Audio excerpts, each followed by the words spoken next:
What's the truth about the Gospels we have today, and how did Joe Rogan, the most popular YouTuber, add to this debate? Now, there's been no more scrutinized religious text than the New Testament, and specifically the Gospel accounts of Jesus' life. While even before they were written, the accounts of Jesus' life, death, and resurrection were dismissed or contradicted by critics. So, it's no surprise that this is a central question apologists focus on, and a thing we've discussed for a long time. But something different recently happened that brought the discussion into the spotlight. Canadian New Testament scholar Wesley Huff was asked to engage in an exchange with Billy Carson, a self proclaimed expert in ancient civilizations. They were talking on Carson's claims that the earliest New Testament documents don't even include the resurrection. Carson had made these claims primarily via his podcast as well as on other shows. In this discussion, though, Wesley drew upon his extensive academic background working with the original ancient manuscripts to show that Carson's claims were not merely unsupported, but Carson didn't even understand the basics of historical research. Now, that episode caught fire on social media, and it even attracted the attention of Joe Rogan, who previously had Carson on as a guest. Rogan therefore invited Wesley to come and talk about the Gospels on his show that boasts over 19 million subscribers. And of course, Wesley exploded. Now, I offer all of this as background and a preface on our interview with Wesley on this week's podcasts. This interview was originally aired by the Kirkwood Center, of which I serve as a fellow and vice president. And I had met Wesley a little over a year ago, and this interview actually took place last March, well before his instant rise to YouTube stardom. However, our discussion does center around these same fundamental questions of gospel authorship, historical reliability, and whether the Gospels tell the truth about Jesus of Nazareth. Well, I hope you enjoy it. Coming up on this, come let us reason together.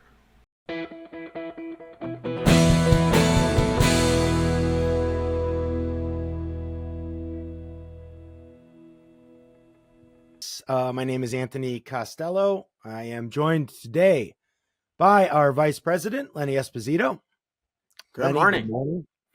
And all the way from the Great White North, our good friend and colleague, Wesley Huff, from Canada. That's what the Great White North is. So, Wes, thanks for joining us today. How are you doing up there? Yeah, it's a pleasure to be here. It was actually white recently. The first day of spring, it snowed something awful here in Toronto.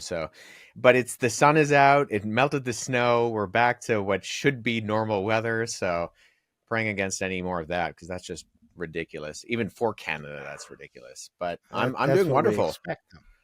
Yeah. I mean, what was the Canadian comedy? Was it Second City TV? And the two guys, who were the two? Bob and Doug McKenzie. Yes, Bob the and Doug McKenzie. Dave Thomas and Rick Moranis. Yeah. Remember that? Yeah. That's what I think of when I think of Canada. It was them and Red Green. Did you ever watch Red Green? Yeah, the Red Green show, right? Fix everything with duct tape. Yeah. That's comedy. That's comedy. But we're not going to do comedy today as much as Wes might want to introduce some Canadian stand up here. We are going to be dealing with a perennial issue in apologetics, and one that sort of has flared up a little bit on the sort of apologetics, counter apologetics scene online, which is who wrote the Gospels. So this is a New Testament issue. We brought Wes on because he's right smack dab in the middle of his New Testament studies dissertation. Wes, where are you doing your dissertation, by the way? So I'm doing it at the University of Toronto. So I'm part of Wycliffe College, which is part of the Toronto School of Theology, which is part of the University of Toronto more broadly. So that's where my PhD is from. Right in the middle of PhD and dissertation writing. So taking some time out here to help us with this question of who wrote the Gospels, or the authorship of and we'll get into the dating, of course, a little bit as well. But as I said, there's been some back and forth online between some Christian YouTubers like Michael Jones over at Aspiring Philosophy and counter apologists. I guess that may be the right name for them. like Paulogia on this question of who authored the Gospels. Do we have actual reliable attributions for gospel authorship? So, Wes, let's jump right into it. There's been a lot of discussion here. The debate is going back and forth. Haven't been able to track it all, but it is a perennial question in apologetics, right? So maybe let's just start us off with 30,000 foot overview of the question of authorship of the Gospels. And why is that important? Why is that important to us as Christians to know who wrote the Gospel? Or maybe it isn't. So what do you think? Yeah. So this is a question that's been floating around. It's really more of a modern question. Up until about 200 years ago, everybody stuck with the authors that are at the top of your gospels, the gospel according to, and then that name that followed, them being the authors. And there wasn't really any reason to question that for a long, long time. And then about 200, 150 years ago, with German rationalism and a few other things that were being questioned about biblical authority and reliability in general, one of the questions that popped up was, well, do we really know who these authors are? And that's where it wasn't invented there, but that's where the arguments for anonymity really started to become popular. That the gospels are associated with these individuals, but it's really a big question mark as to who the original authors were. And there was this idea, which I think actually has credence, of formal anonymity, that if you took off the titles, the gospel according to blank, you wouldn't know who the author was. And there's actual, reason to argue that, in the sense that if you remove the gospel heading and then you just read the text, could you figure out who the author was? Well, you really couldn't necessarily, or you wouldn't come up with the names Matthew, Mark, Luke, and John necessarily.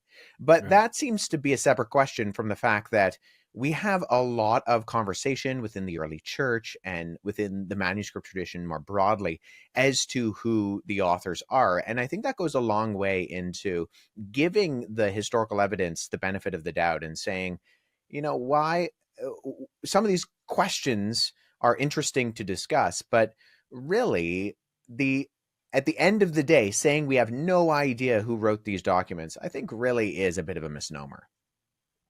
So yeah, there's very much a innocent until proven guilty approach that many historians take, both archaeologically and paleographically. That you should assume the understanding is what it is at face value, unless there's something that would be seen as a miss.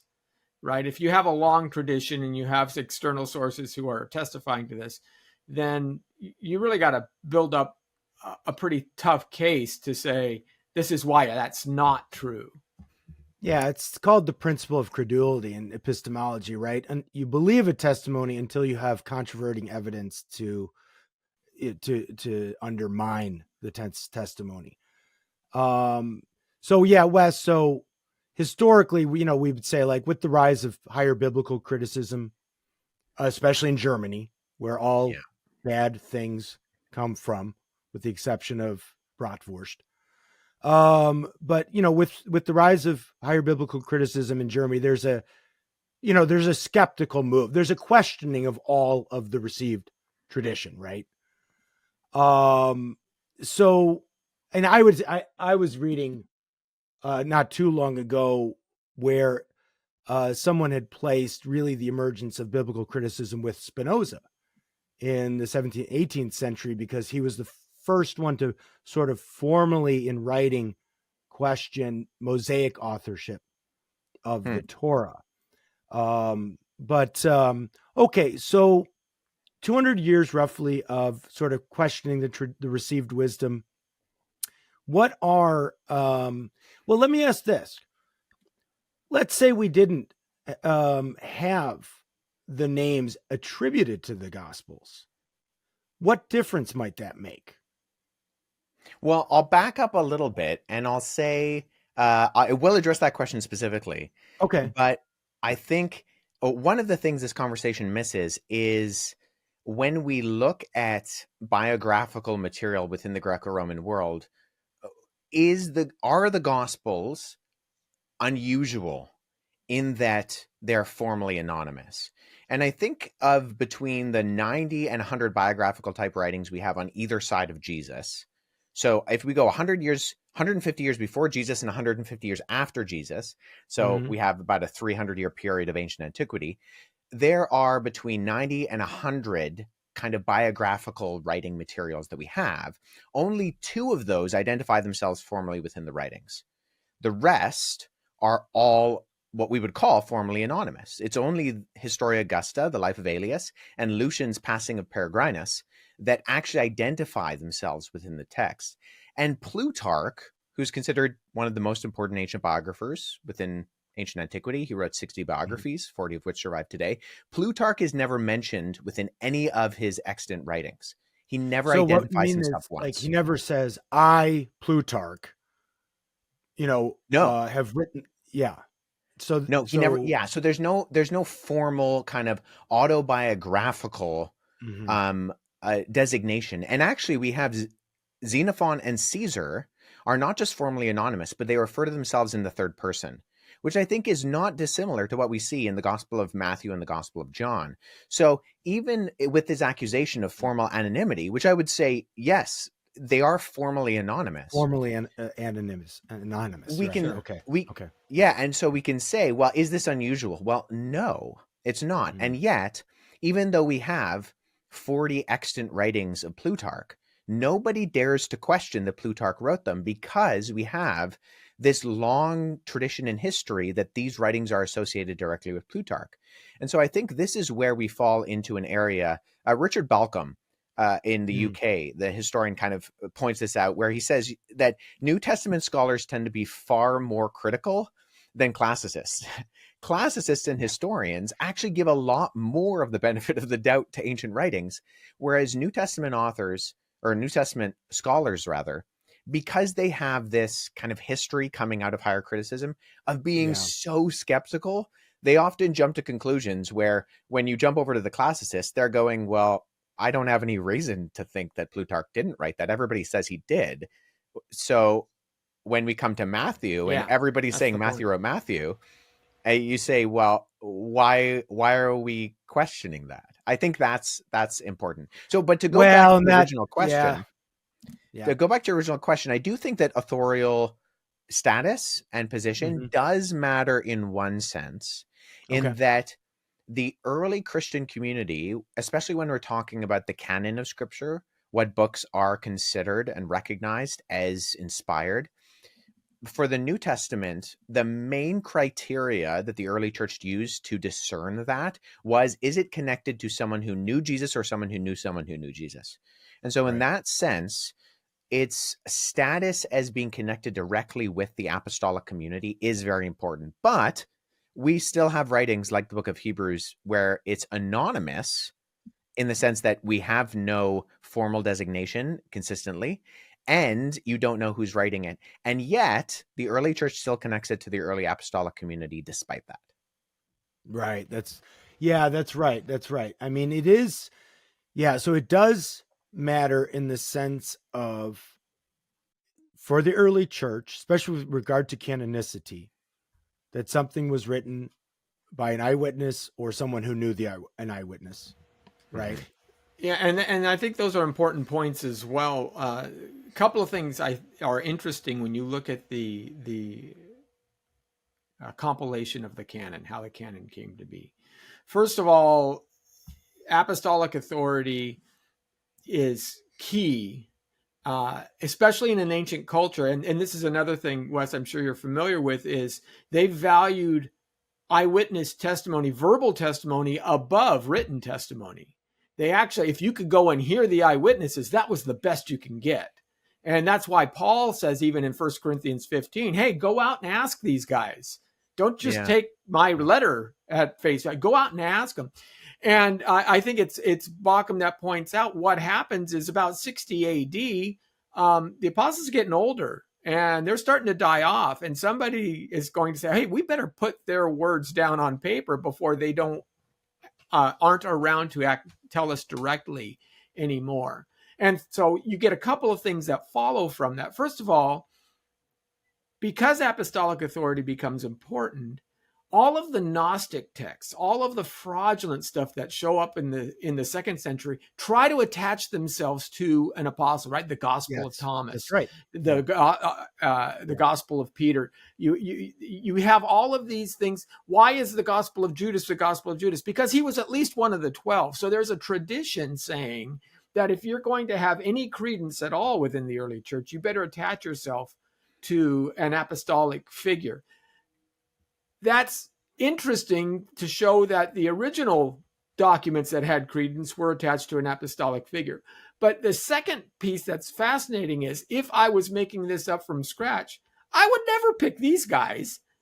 Mark and Luke. Well, Mark and Luke, right, would be unusual. Those are big. And Matthew was a kind of a secondary character in all the gospel accounts. He's not the primary mover. He's not, one of the big three. John. Yeah, you'd pick Peter, James, John, and maybe Andrew or something. Maybe right? Andrew, somebody like that. But I think that testifies to their credibility on top of the other issues.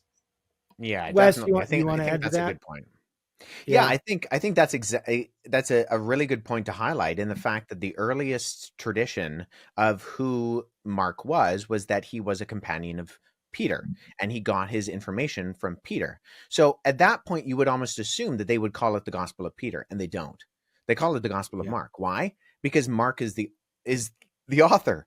And so if they were wanting to really capitalize on this apostolic authority, they could have called it the Gospel of Peter, which, by the way, the apocryphal Gospel of Peter really goes to lengths to try to say, hey, I'm Peter. It says it at the beginning and it says it at the end. It's really trying to capitalize on this fact and in the text. And I think that's a really good point, Lenny, because the Gospels, the biblical Gospels, the focus is not on who the author is, it's who the subject of the material is.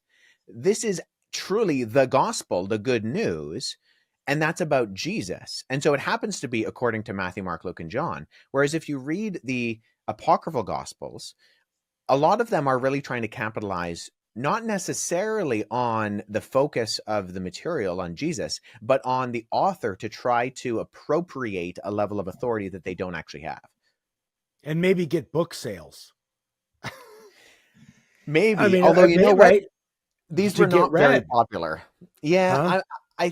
I don't think they were actually. We only have really, well, the Gospel of Thomas is definitely the most successful in the sense that we have 3 copies from Oxyrhynchus, Egypt, which come from the 2nd century. They're in Greek and they're fragmentary. And then our final copy, which I was out in Egypt this last summer in June, and I got to go to the Cairo Museum, the Coptic Museum in Cairo rather, and see the actual codex of the Gospel of Thomas and sit there and read the first couple of pages. And it's in Coptic, it's entirely preserved, but that's it. 3 fragments in Greek and 1 complete manuscript in Coptic. And that's by far and away the most popular of all of these. All the others, apocryphal texts. In the sense of surviving manuscripts that we have extant today. All the others are just singles. So the Gospel of Peter, we only have 1. The Gospel of Mary, we only have 1. The Gospel of Judas, we only have 1. And so, whereas between the 2nd and 4th centuries, really 2nd and 3rd centuries, we have close to a dozen copies of John, close to a dozen copies of Matthew. And then we have to be careful with that argument because Luke is not nearly as numerous and Mark is even less. But based on that, we know that at least these Gospels were being spread around, whereas the Gnostic Gospels were only really being used in very small pockets across the ancient world and almost exclusively in Egypt. Given the textual evidence that we have, the manuscript evidence that we have, we can make an argument that it's likely that the canonical Gospels were being more reproduced and disseminated more than the later Gnostic or apocryphal texts, Gospels. Yeah. So I wouldn't say that this is a bulletproof argument. The number of Yeah. manuscripts don't mean in total that a definitive way that these books were in or out in terms of canonicity. And there are books that were viewed as canonical that have very few manuscripts, like Mark, like Revelation. However, we have between the 2nd and 4th centuries, we have 17 total manuscripts of all the apocryphal material. So that's like the whole breadth of Thomas, Peter, James, Mary, Right. Judas, Okay. go down the rabbit hole of all the names you could possibly think of. 17 manuscripts. Whereas between the 2nd and 3rd centuries, for just for the New Testament, so it's a bigger pool, it's 27 books, but we have 60 manuscripts in whole or in part of those, 12 coming from Matthew and 18 coming from John. So it's definitely being copied and disseminated more. Okay. I mean, I'm looking at a quote here. I've been reading in Clement of Alexandria for the last few years. He wrote a lot. And I was just reading this morning. He says he's talking about the scriptures in Stromata book 7, chapter 15, 16, 17. And I'll just quote here. He says, this is Clement of Alexandria. So writing in around 200, Stromatas state would be someplace, end of the 2nd, early 3rd century. And he says, for that the human assemblies, he's talking about the heretics here. He calls them the human assemblies. For that the human assemblies which they held were posterior to the Catholic Church, requires not many words to show for the teaching of our Lord at his advent, beginning with Augustus in Tiberias, was completed in the middle of the times of Tiberius. So that's the Gospels. And that of the apostles embracing the ministry of Paul ends with Nero. So it's kind of say, like, he's kind of placing Paul in the epistles ending in or around the time of Nero. And then he says it was later in the times of Hadrian the king that those who invented the heresies arose. And they extended to the age of Antonius the Elder, as for instance, Basilides, though he claims for his master Glaucius, the interpreter of Peter. End quote. So Hadrian's around 120, 125, I think 130 AD as emperor. And it seems to me that, and the previous chapters of Stromata book 7 here are all about the scriptures. So for Clement writing in 200, the Gospels and Paul, the epistles, are kind of all there roughly by the mid 60s. And then these other teachings, Thomas and whatever, are arising in sort of the early mid second century, which I think roughly bears out, right? Scholarship wise. Yeah, and that's we can look at the content of a lot of these documents as well. The content is encompassing ideas that really weren't floating around in Greco-Roman antiquity until at earliest the 2nd century. And so because they have particular flavors to them, and they often portray, or not often, almost exclusively, they portray Jesus as a pagan philosopher or mystic. And so if we're looking at contents and we're looking at, okay, Matthew, Mark, Luke, and John portray Jesus as a Jewish rabbi. Well, Jesus was living in Roman occupied Judea and Galilee. He was in a very Hebraic culture. He was an ethnic Jew. And so would it make more sense of Jesus to be a pagan philosopher who then was written in as a Jewish rabbi? Or would it make more sense of him to have been a Jewish rabbi who is not very palatable to the pagan audience? And so these later groups then appropriate Jesus and make him into a pagan mystic. I think that's much more plausible and likely. Right. Well, one other point, though, the interesting thing with the pseudepigraphal writings, especially the Gnostic Gospels, is they also tacitly testify to the existence of the 4 primary Gospels, because where they spend their time is where the 4 Gospels do not. So you have the infancy narrative of Thomas, for example, where they try to say, what happened to Jesus between the Bethlehem and his, presentation in the temple at 12? What happened in all those years? Oh, he was making clay birds and turning them into pigeons to fly away, or the Apocryphon of Peter, where it's like, how did Jesus actually get out of the tomb? What happened during his actual resurrection process, right? Or the Gospel of Judas, where Jesus pulls Judas aside privately, and basically the first 3 or 4 chapters are just dealing with Jesus talking to Judas and saying, here's how it's going to play out, and here's what you have to do. All of the testimony of these Gnostic Gospels are trying to fill holes where the 4 canonical Gospels haven't spoken. And isn't that an interesting testimony to the fact that the canonical Gospels, A, must have already existed, and B, had such stature that people said, well, there's a missing part to the story and everybody's asking about it. Maybe I can add it in. That thought. Well, and that there's an analogy there in the Old Testament when you get to the deuterocanonical, the Old Testament apocryphal and pseudo-epigraphical works. They're also like the testimony of Moses, or I don't know all the names, but they're also just trying to add more details into the older Hebrew Bible texts, right? The books of the Hebrew Bible, because people are asking questions, and these are obviously written in the Hellenistic period, and they're trying to do the same thing. They're trying to add more details to these ancient traditions, these ancient texts, because these are popular questions that people are asking. So it seems to be a hallmark of later authorship when you have these more extravagant or elaborate sort of details and stories, right? Or you're Joseph Smith. Yeah, for sure. Of modern examples. But I think even they go beyond that in the sense that they're not just trying to fill out where the gaps are. We have evidence of some of them actually trying to correct it. Where, Lenny, you mentioned the Apocryphon of Peter, when it has that camera rolling on the resurrection. I think what we have there is an example of the early witnesses to this, or the early individuals looking at this information, looking at who the witnesses were to the resurrection, primarily being the women who came to the tomb, first and foremost, being embarrassed by the fact that the testimony was women. And so the Gospel of Peter tries to correct that by having all the right people there at the right time.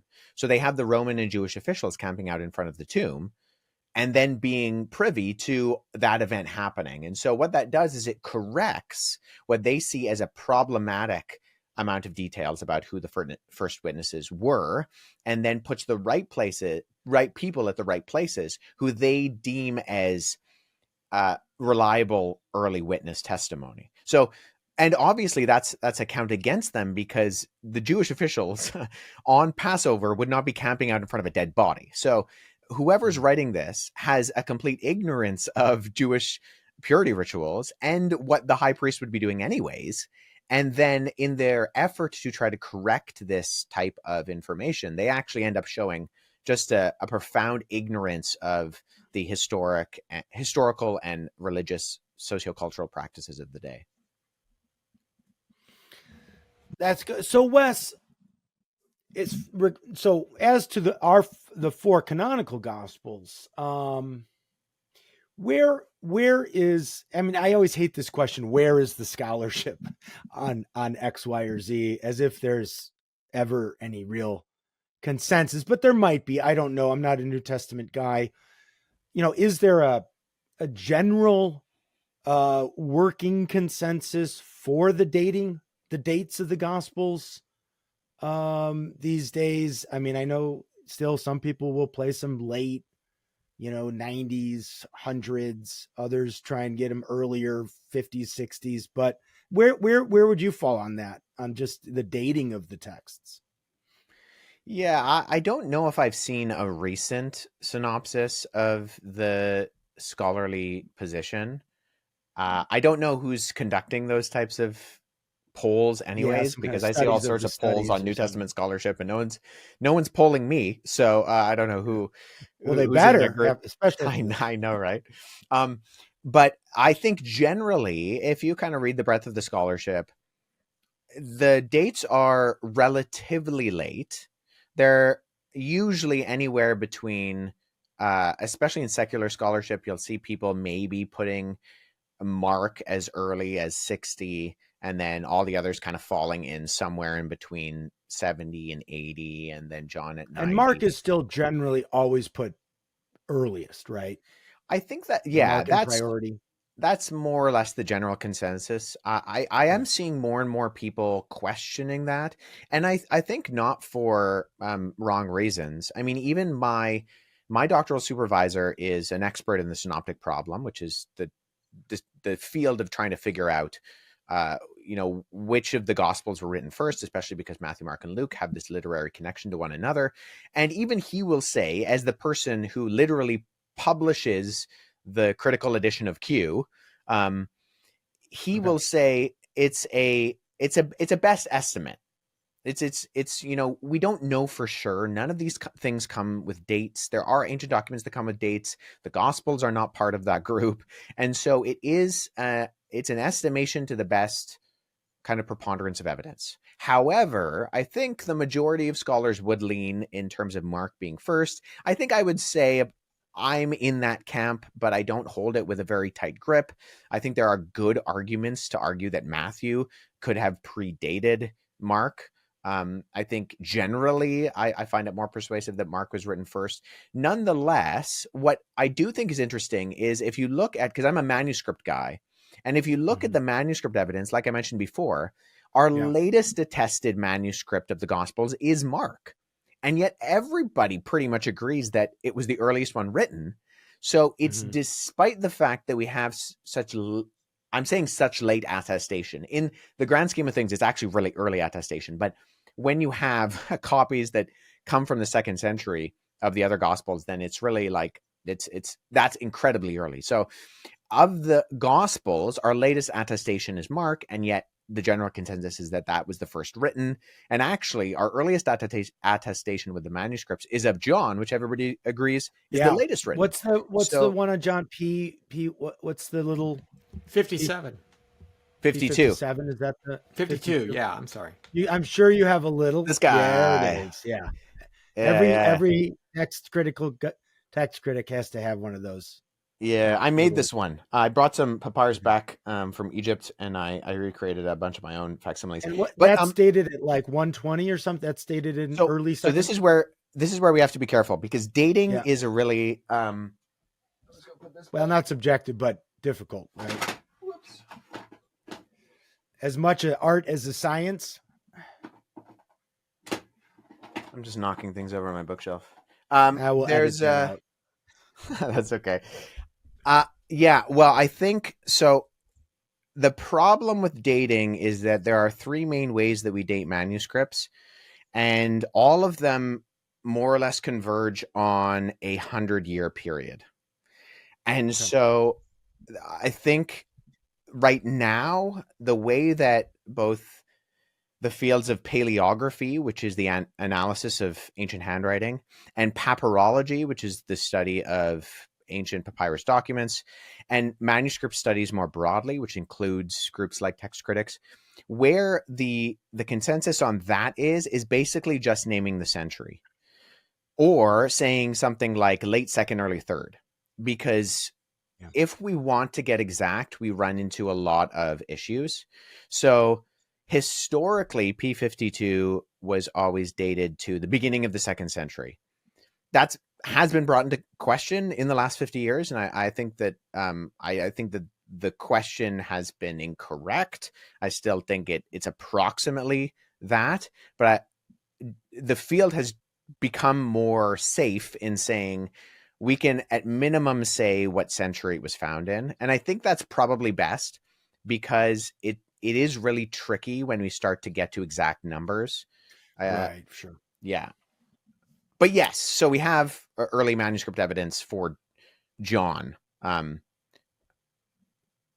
Yeah, even though it's generally considered to be the last written, the manuscript evidence is earliest. And let me say this, because I always think this is interesting for authorship, in that every time we have an ascription, the gospel according to Matthew, Mark, Luke, or John, which is either found at the beginning of the manuscript or the end of the manuscript, if we have that section preserved for us, whenever we have the text of Matthew, we always have the ascription of Matthew. Whenever we have the text of Mark, we always have the ascription of Mark. There's never any confusion. There's never any, we have the text of John, but we have some other author named. And that's where I think, a major problem with the theory of complete gospel anonymity is the utter implausibility that the book was circulating around the Roman Empire as prolifically as the Gospels did without a title for almost 100 years, and could somehow at some point be attributed to exactly the same author by scribes in completely different geographical areas, and yet leave no trace of disagreements in any of the manuscripts. And by the way, this is supposed to have happened not just for one, but for all four Gospels.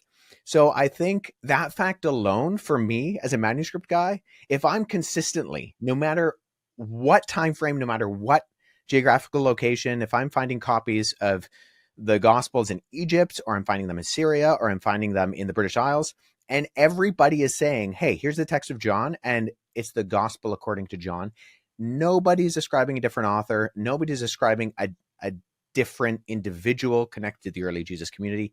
There's complete consistency. I mean, I feel like that's hard to argue against. Hey guys, thanks for joining me here on the Come Reason podcast. I just wanted to let you know that if you enjoy these shows, you can gain access to a lot of additional content by becoming a Come Reason Defender.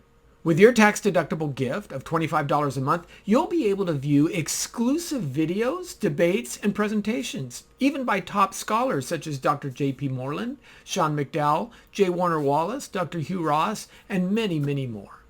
Plus, our Defenders Library provides PowerPoint presentations and notes used to develop these podcasts.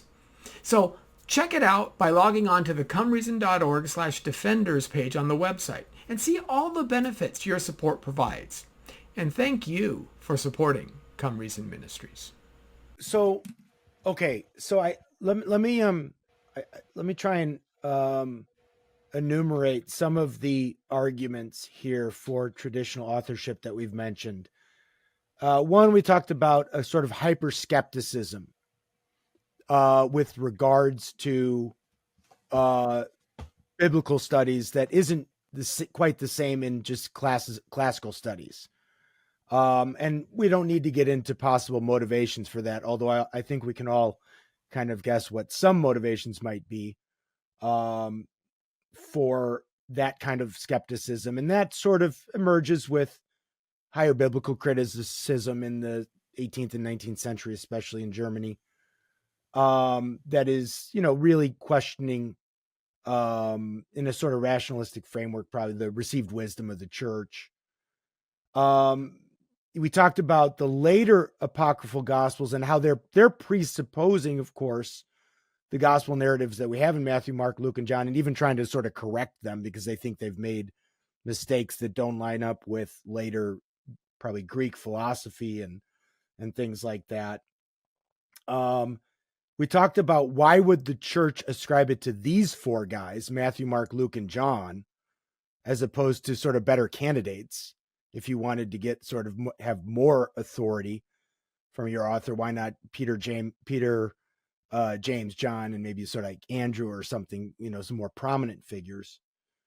And then Wes, you just mentioned the text critical issue of agreement about who wrote the gospels across independent regions, right? Where when you have the texts in different areas, people in those areas are ascribing them to the same authors, the same four authors, and not to like Bob or somebody. Or even just mixing up the known authors, like having the text of Matthew, but ascribing it to Mark. Even that right. We don't find. Not right. Okay. Right. Not having Mark and say, oh, that and confusing it with Matthew, the authorship with Matthew, but it's always, it's uniform. There's a uniformity to the ascription of authorship. Yeah. Without exception. Okay. Can we talk a little bit about Papias and his testimony? Because I think that may be relevant. Let's focus in on Mark then a little bit. Right. I mean, that's usually associated with Mark, right? Papias is okay. Well, he supposedly mentions, Eusebius talked about Papias mentioning all four of the Gospels and attributing them. Yeah, okay. I don't Yeah. know, Wes, do you want to address that a little bit?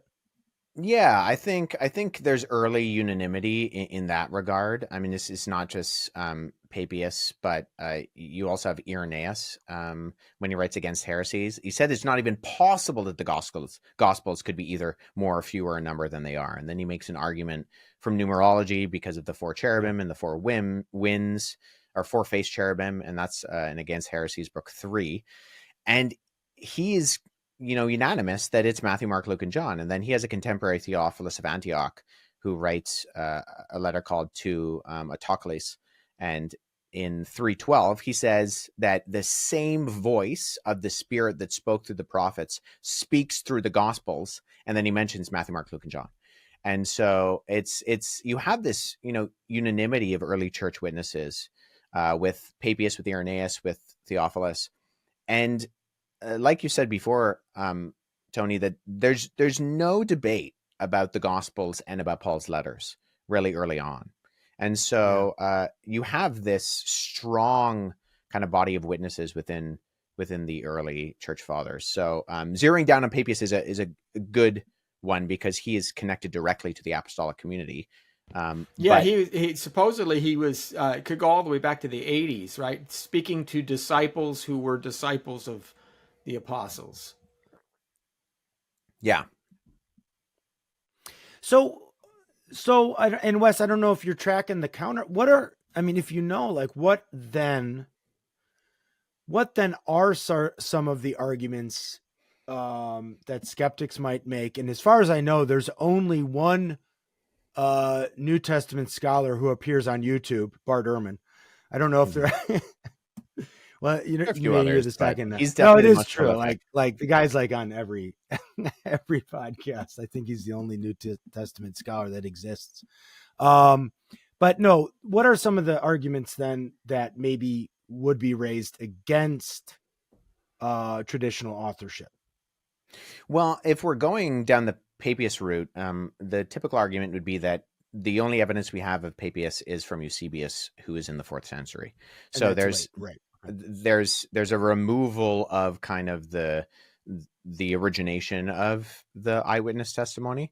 You would also there's also doubt cast on some of the early Jesus community in general, in that their connections with the apostles, they would say, are far looser than we would like to connect them with, even though they're making these types of arguments. I don't find that convincing. And I think, once again, we can give them the benefit of the doubt that when we have individuals like Clement of Rome, of Irenaeus, of Papias, of, Polycarp, these individuals who are quoting scripture, who are referencing scripture, who testify to their direct connection with the closest Jesus community, that we can say, well, what reason do they have to lie about that? Because they're not gaining social status. They're not getting fame. They're not getting, women, money, the typical things that we would do. Motivate us to lie. They're not getting any of that. In fact, most of the time they're getting the complete opposite. So I would say that there's a motivation issue there.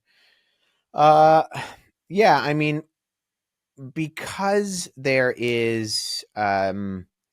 are literary theories that surround the origination of the content within the Gospels, particularly the attributions of Jesus saying particular things. People would cast doubt on that. The miraculous events that are recorded about him. His prediction of the destruction of the temple is a big reason why a lot of secular scholars date the Gospels late, because if Jesus predicts the destruction of the temple and then that happens in 70 AD, well, then that obviously has to be written afterwards, and it's written onto the mouth of Jesus, right?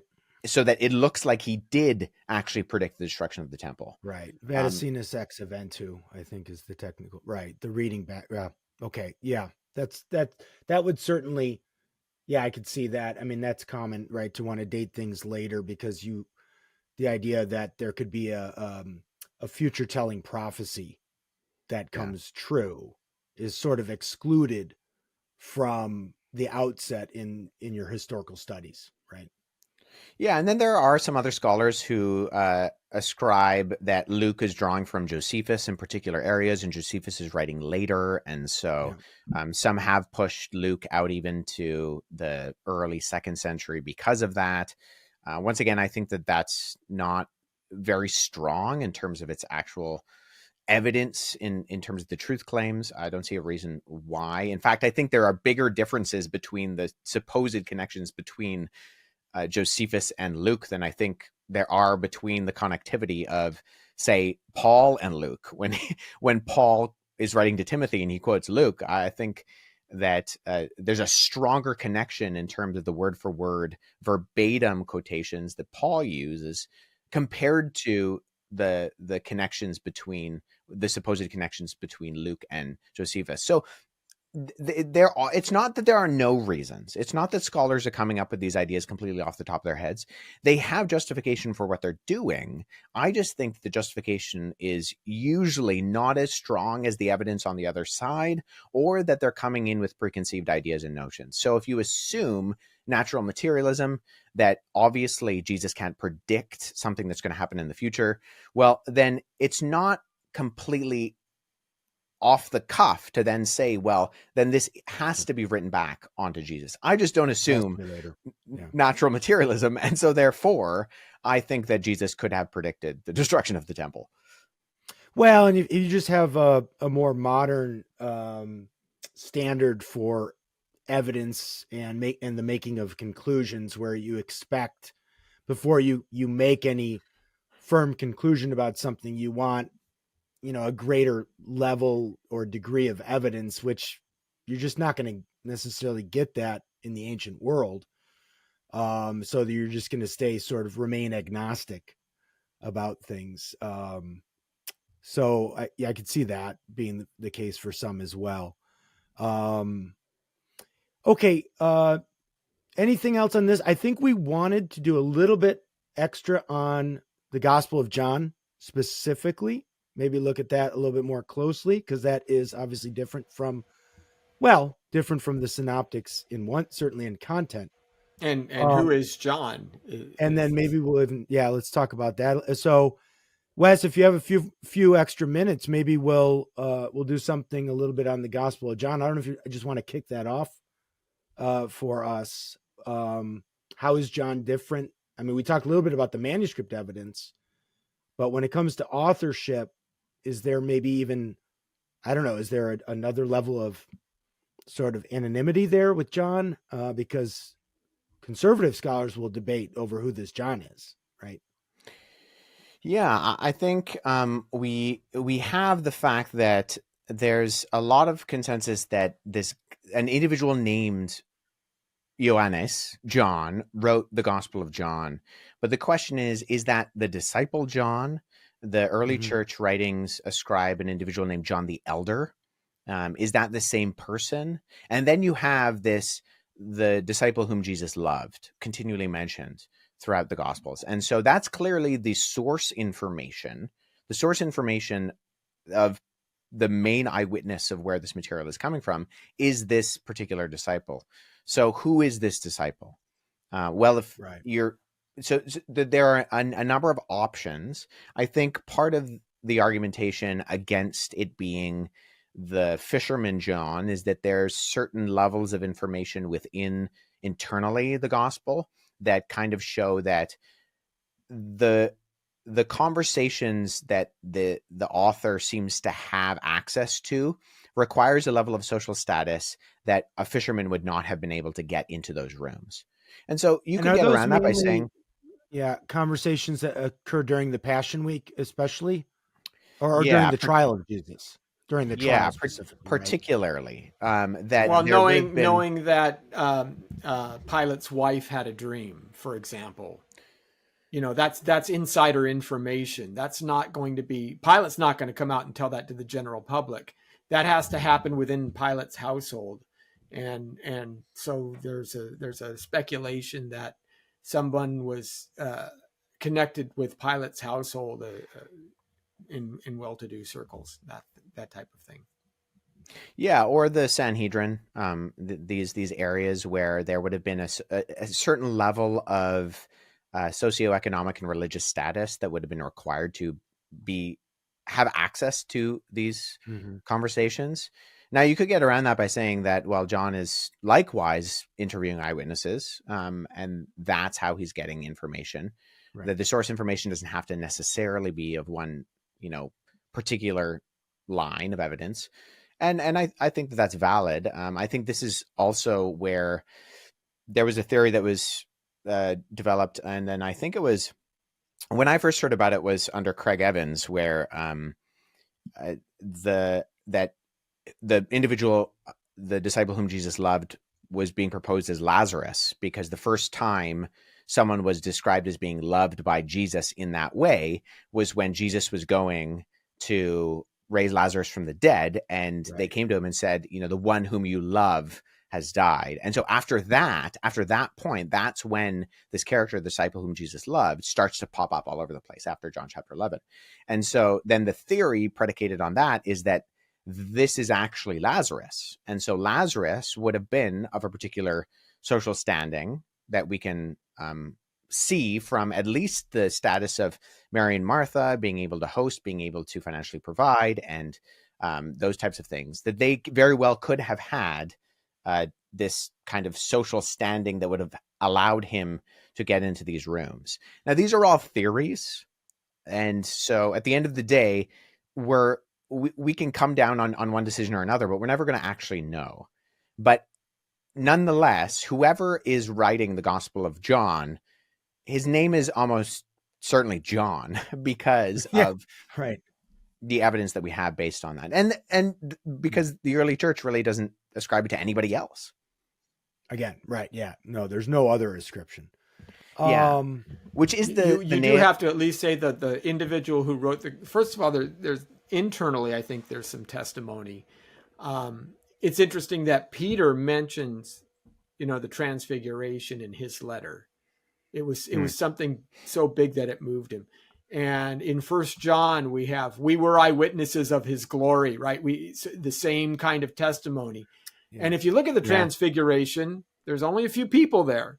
Plus, you have the Last Supper, and the one whom Jesus loved leaned his head on his breast. So you got a Last Supper participant as well. So internally, there's some continuity for the traditional understanding of John as the author. Now, obviously, Nicodemus and Joseph of Arimathea were followers who had access to the Sanhedrin.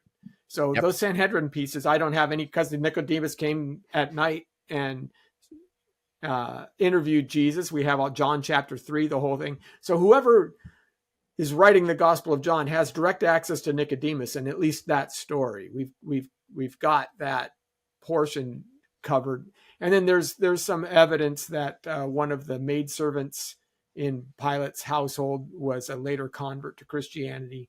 So there are, it's not just throw a wild speculation at a dartboard kind of thing. There are other issues that come into play here.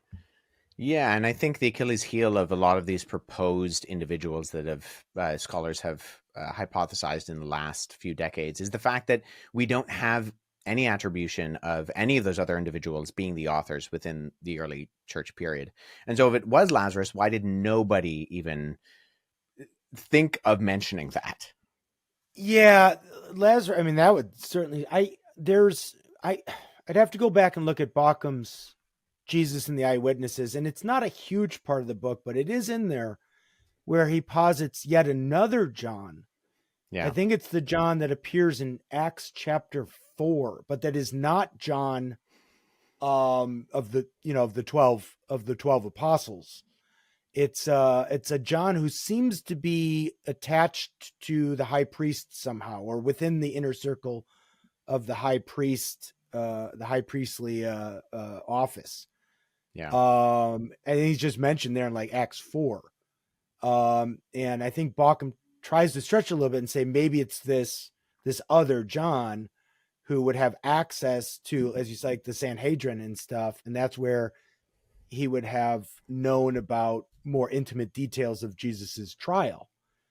And that's a nice theory. it does, I lean that way just because the content of John is so different that it's like, wow, there's somebody who had just different kind of access to different data that would explain a lot. But I think there's not a lot of counter evidence to the traditional idea that it's just John the Apostle, right? Yeah, and I would argue personally for traditional authorship, and I would say that's a main reason why it does sound so different. So I would say, based on the early church evidence, we know that John was the last living apostle. And actually, a late date for John comes from the early church, in that it says that he wrote close to his death, and that he was one of, if not the last apostle living. And so while late dating for the other gospels is actually in spite of the early church testimony, late dating for John is actually because of the early church testimony. And I would say that's true. He's probably writing in the mid to late 90s. And one of the reasons why the Gospel of John sounds so different is because he is at least aware of the content of the other Gospels that are floating around. Whether he knows the written source intimately is a different question. He may or may not have. But I think he's aware of the stories that are floating around. And so he knows he's probably the last living apostle. He knows that the apostolic witness is dying out and will die out with him. And so he proposes to write another gospel. He proposes to write another gospel that explains the rest of the story. And he's not going to repeat what everybody already knows. So he comes along and he says, hey, let me tell you the rest of the story as someone who was an eyewitness. Let me fill in some of the gaps here. And the reason why it sounds so different is because he's not interested in repeating what everyone else is already very well acquainted with. And so he fills out and he has a purpose, right? All of the gospel authors have a purpose in what they're writing. And so when John comes around, he's focusing on Jesus's claim to be Yahweh, the God of Israel, who has become human. And as God, he can do for us what we could never do for ourselves. Whereas the other gospels have different intentions in mind. Not that they're not focusing on Jesus being Yahweh, they certainly are. But John is coming in later, and he's really trying to hit that home for a particular reason. And he's not going to beat around the bush and repeat all the same stories that everybody else knows. And so personally, that's why I think it sounds so different. Yeah, he's writing to the church, and the other three gospels are almost an outreach to the world in an evangelistic sense. But John is writing to those who kind of initially established themselves as believers, and now he's trying to give you more substance to carry your faith. And Gnosticism is just starting its seeds at the same time. Yeah, I think that's true. I think that the earlier gospels are really highlighting more of the Jewish fulfillment of Jesus. Matthew presents Jesus as the fulfillment of Jewish expectations, particularly in fulfilling the Davidic reign, as well as Jesus being the new Moses, right? Jesus and Moses both come from Egypt when they're children. Moses crosses the Red Sea. Jesus is baptized in the Jordan River. Moses is in the wilderness for 40 years, and Jesus is in the wilderness for 40 days. Moses receives the law on a mountain. Jesus gives the law from the mountain. And so this is very impactful to the early Jewish community. And that's why it sounds like that. His motivation is he's trying to hit a home run. And so John, like you said, Lenny, I think you're correct. He has a broader audience in people who are already, interested in the church community. There's a church community being established. And so he's going to capitalize on that audience in a different way than the previous gospel authors are.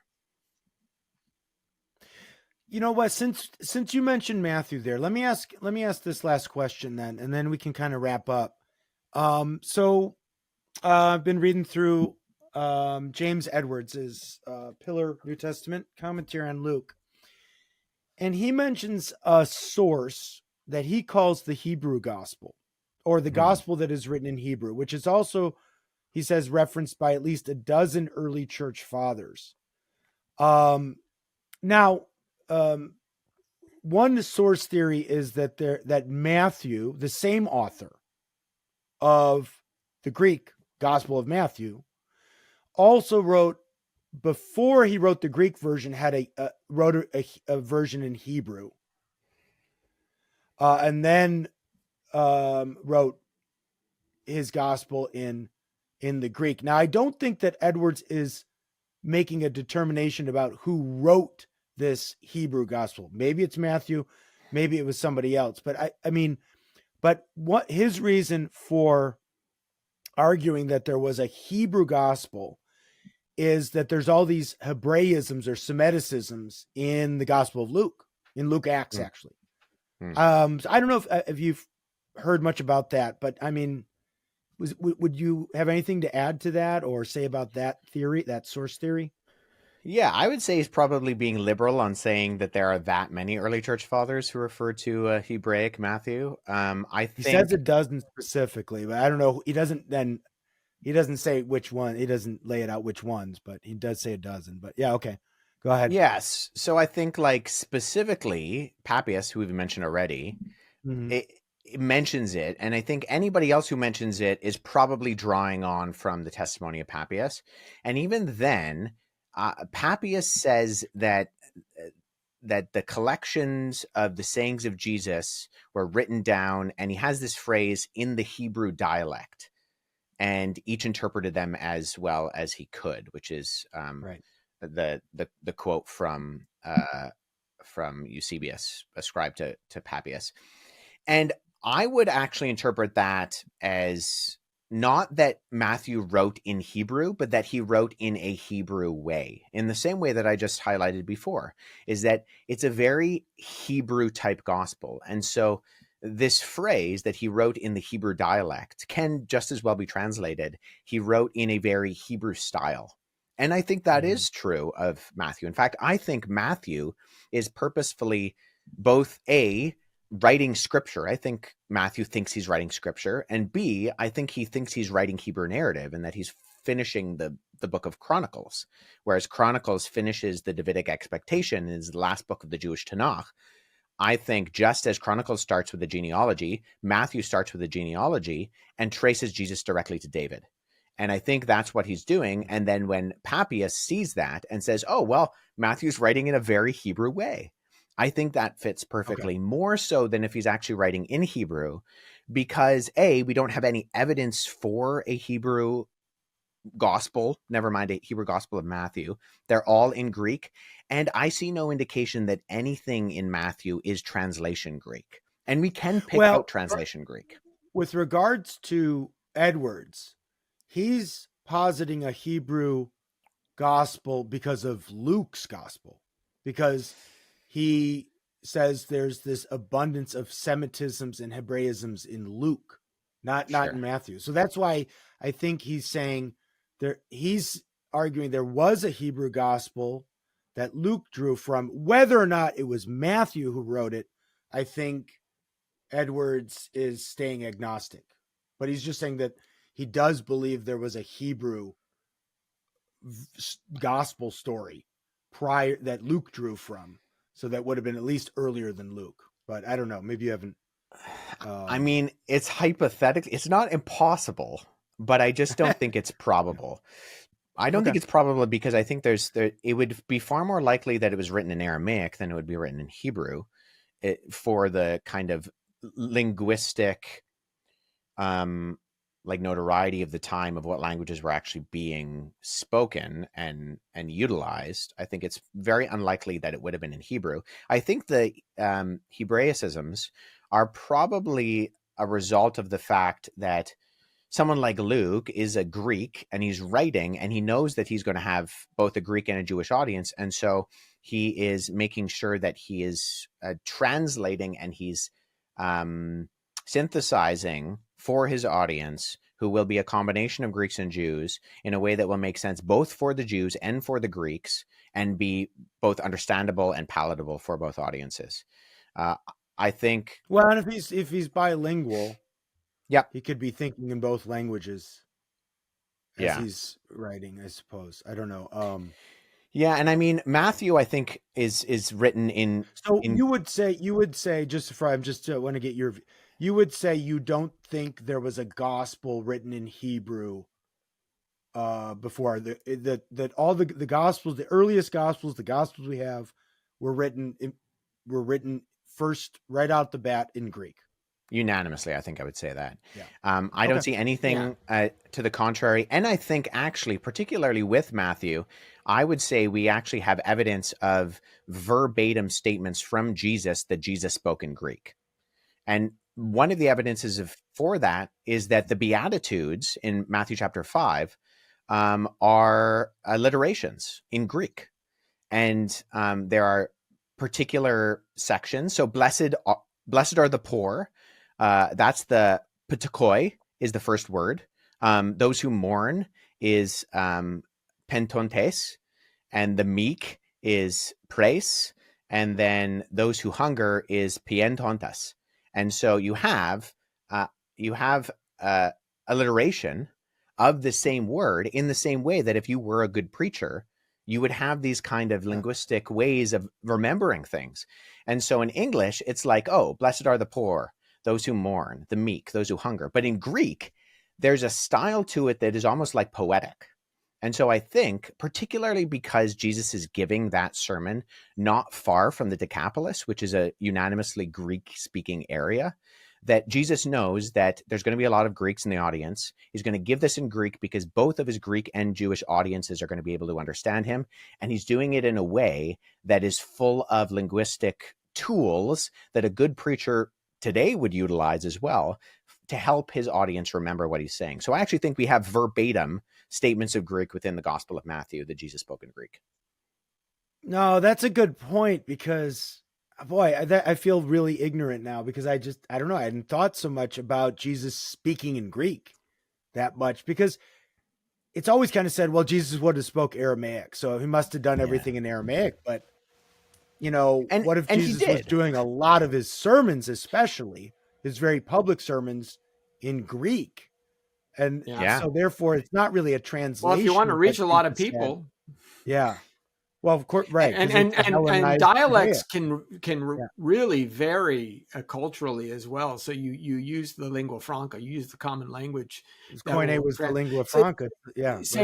Same thing with writing a gospel in Hebrew. One of the problems with that is it's never going to be a bestseller, right? You've limited your audience. Papyrus was not easily obtained either. Writing, 25,000 words or what have you, it's a task and it's expensive in those days. It's really a lot of, so you would want to put some, if you're going to go to all that effort and all that time, you're going to want to put something down that's going to reach a broad audience and be understood much more broadly. I mean, I can imagine that there are fingerprints of Hebrew throughout the Gospels because they're Hebrew writers and they're living in the Hebrew age. And we do the same thing. We get Americanisms, that we don't even have conscious knowledge that we're doing when we're putting stuff together. But that's just because, it comes from our cultural milieu.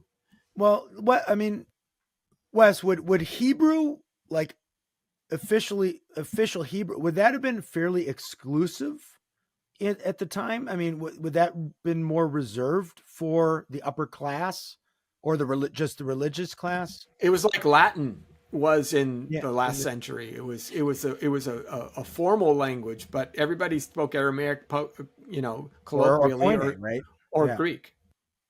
Okay. Yeah, so this is a debated issue, but I think the consensus is, and I would agree with it, that Hebrew was largely relegated to an ecclesiastical language within the Jewish community, that it certainly wasn't unknown in the way that Latin became in the Middle Ages.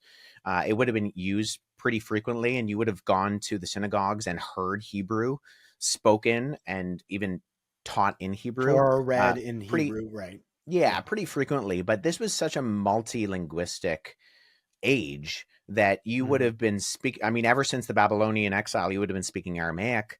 But Greek had become so prolific and actually had incorporated into the Jewish language so much that, in the aftermath of the Maccabean revolt, you have Jewish and Greek names being used, right? So you have... right. Everybody's got their Jewish name, and then they got, Saul, Paul, and everybody's got a Greek or Latin name as well. Yeah, and although it's often claimed that the 10 disciples held Hebrew Aramaic names, that's not entirely true. Hebrew names can end in any letter, but Greek words and names can really only end in the vowel sounds N, S, or R. So if you look at the given names, say in Matthew chapter 10, verses 2-4, where you have the disciples listed, apart from the two Simons, all the rest of the names end with the Greek S. So that doesn't necessarily mean that names like Thomas, Bartimaeus, or James, Jacobos, right, are Greek, but it does mean they are presented in nativized, or that they're at least nativized with Greek terminations. So it was not uncommon to adopt the Hebrew Old Testament names like Jacob and then Greekize them into Jacobos, which is exactly what we see. Or Miriam, Hebrew, Maria, Greek. We see these kind of used back and forth within. And we even have examples of like Bar, which is Aramaic for son of, with Timaeus, which is the name of one of Plato's characters. So Bartimaeus is a combination Aramaic Greek name. So that's how prolific these things were. Yeah, that's good. That's probably good to point out because, I mean, that would be relevant to this idea that, you know, when they're writing, the gospel writers are writing in Greek, and they may not be translating Jesus's words. They may just, you know, they're just recording what Jesus said in Greek. That's a good point. Yeah. Okay. Yeah, I think Wes, we have to be careful there. Yeah. But I think Right. I think in some places Jesus might even be paraphrased, and I think that that's also appropriate too. But in other places, particularly like the Beatitudes, I think we have a verbatim collection of Jesus's teaching. Right. That's good. I'm just saying, just so now we're thinking Jesus exclusively spoke in Aramaic, so that everything the gospel writers wrote that are out of the mouth of Jesus had to be some kind of translation. That, you know, there might be very well be times and places, maybe even, I mean, that's an interesting study. I'm assuming people have done that study. Like, where might we think Jesus would have just spoken directly to his audience in Greek instead of maybe Aramaic? Wes, this has been really good, very helpful.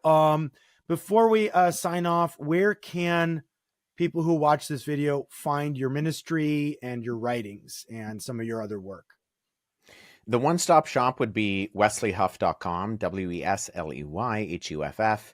And you can also find me on apologeticscanada.com, which is the organization I work with. And otherwise, all of my social media links and kind of YouTube platform, that can all be found at wesleyhuff.com. So I'll just leave that as the one-stop shop, and then people can branch out from there. Okay, great. And we'll put links into all that good content as well. Well, thank you again, my friend. It's been good sort of seeing you. And we'll have to do this again sometime. It's fun. Thank you for having me. All right. Thanks, brother.